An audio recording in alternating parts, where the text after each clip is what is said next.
اور سورۃ الاعراف میں اللہ رب العالمین نے آیت نمبر 33 میں یہ فرمایا قل انما حرم ربی الفواحش ما ظہر منها وما بطن، اے نبی آپ کہہ دیجئے کہ میرے رب نے بے حیائی کے تمام اقوال و افعال کو حرام قرار دیا ہے، خواہ وہ ظاہر ہو یا باطن ہو۔ پہلی آیت میں اللہ رب العالمین نے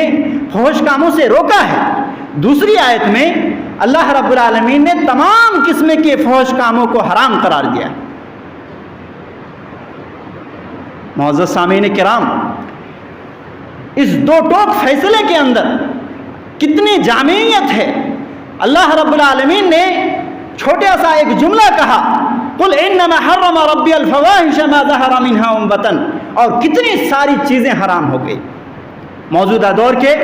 electronic media, print media, social media اور اس کے ذرائع و ابلاغ میں جتنی ساری بے حیائی اور عریانی پائی جاتی ہے، تمام چیزوں کو اللہ رب العالمین نے منع کیا ہے اور حرام قرار دیا ہے۔ اسی طریقے سے عورتوں کا بلا ضرورت گھروں سے نکلنا، بے پردہ بازاروں میں گھومنا پھرنا، مردوں کے ساتھ شانہ بشانہ چلنا، اسی طریقے سے مرد و زن کا اختلاط کہیں بھی ہو، چاہے وہ اسکولوں میں، کالجوں میں، یونیورسٹیوں میں یا دوسری جگہوں میں یا کسی محفلوں میں، جہاں بھی اختلاط پائے جائے، جہاں کسی تفریق نہ ہو، عورتوں کا کوئی الگ انتظام نہ ہو،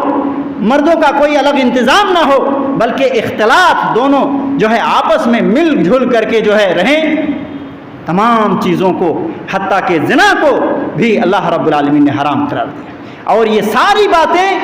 اسی آیت کے اندر داخل ہو جاتی ہیں۔